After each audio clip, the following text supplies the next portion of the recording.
This plat map contradicts the notices we filed. You are in violation of the agreement. We followed the survey exactly.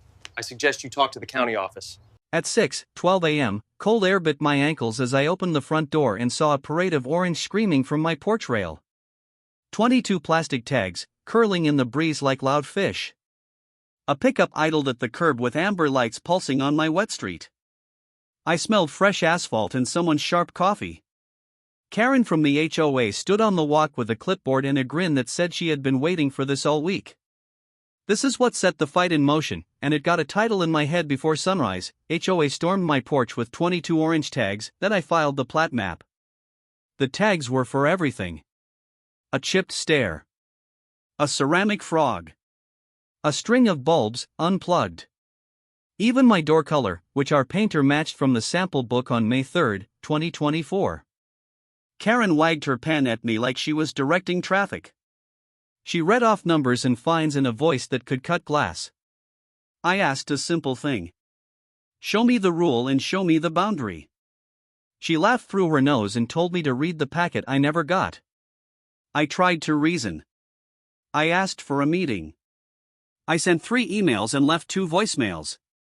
I brought cookies to the clubhouse at 9:00 p.m. on a Tuesday like a peace offering. The board stared at the cookies like I had placed a live animal on the table. Karen said the tags stand. A man in a golf jacket cleared his throat and said our community image matters. Neighbors avoided eye contact.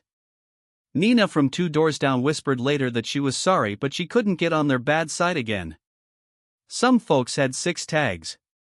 The family on the corner had 9. We counted 8 complaints filed about me in 1 week, all from the same address, Karen's. The letter that followed said the fines would start at $50 per day if not corrected. I walked home under the tennis lights and felt my jaw lock. That was my line in the sand. I promised myself and my kid that I would keep it clean and legal. No yelling. No tricks. Only facts. I made coffee at 5:20 a.m. and opened my laptop. I requested the plat map from the county. I asked for permits tied to the parcel. I pulled the CCRs and the bylaws. The clerk slid a thick envelope across the counter 2 days later, and the file landed with 63 pages. The first map showed a skinny city right-of-way slice in front of my steps. The porch landing itself sat exactly where a city permit from 1999 allowed it to stay. The HOA's authority line stopped 3 feet back from Karen's favorite tag point. I went back out with a tape measure and found a little iron survey nail right where the drawing said it was. Then I went full montage. I lined up photos, emails, and call logs in a binder. I made a page called Receipts and numbered everything. I wrote a simple law line to anchor my head: patterns of false reports can be prosecuted. To make it crystal for anyone who would look, I built a plain list across a page. Timeline item 1 April 5 at 4:27 a.m. false trespass call. Timeline item 2 May 3 at 10:16 a.m. permit confirmed. Timeline item 3 May 5 at 7:41 p.m. 22 tags issued. Each dot had a date, a time, and a photo. The next HOA open forum was a week later. I showed up early with a rolled tube under my arm and a little blue painter's tape. I also invited a quiet guest, the city code inspector, Mr. Ruiz, who had already seen the binder. He wore a windbreaker and carried a clipboard of his own. The clubhouse smelled like lemon cleaner and old coffee. Karen called the meeting to order and started with community pride. I asked for the floor and unrolled the county plat across the long table. The room leaned in. The map showed my lot, Lot 27, the front setback, and the city right-of-way slice like a clear band of white. Karen tried to talk over it, but Ruiz raised a hand and began reading the permit number out loud from 1999 with that slow official voice. He pointed to the drawing and to a photo of my porch landing. He tapped the iron nail circle. He said the tags labeled porch decoration, step depth, and porch paint fell outside the HOA boundary and within city control, which had already approved and grandfathered the structure. Then I slid the second sheet forward. It was a list of Karen's address on 8 complaint forms and the timestamps. Her own signature and the same shaky check marks. The trap was simple. I had only asked them to show rules and boundaries. The public records showed they didn't know either. And they had tagged what they didn't own. Phones came out. A neighbor in a red hoodie whispered, "Wow."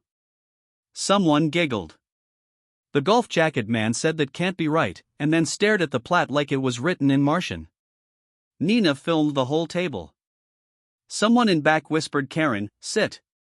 Our neighborhood Facebook page lit up before the meeting even ended. The post said so the porch is legal and the tags were on city land. A meme popped up with an orange tag on a banana.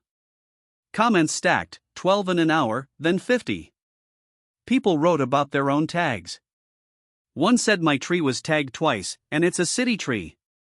There was a little laughter in the room now, the kind that sounds like relief. Then came the flip. Ruiz stepped up and said the city would issue a notice to the HOA to cease enforcement outside the boundary. He said fines tied to those tags were void. He also said making police calls without cause could lead to trouble. Patterns of false reports can be prosecuted, he said, simple and clear, and I tried not to smile. 2 patrol officers came in late, and one recognized my address from an April dawn call. He shook his head at the list on my binder and asked the board for their incident logs.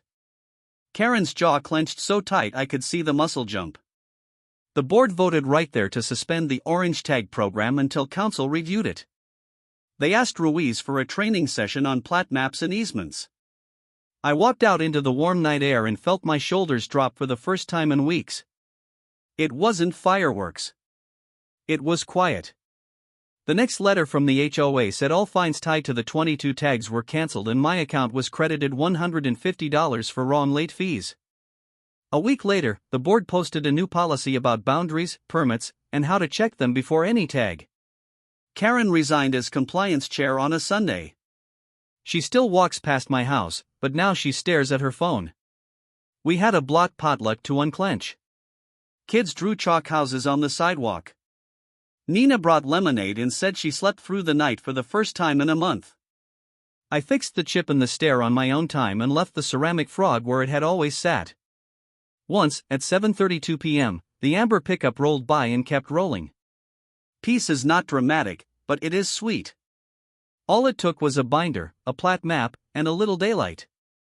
Please follow for more HOA showdowns like this. Do you think she got what she deserves? Comment below.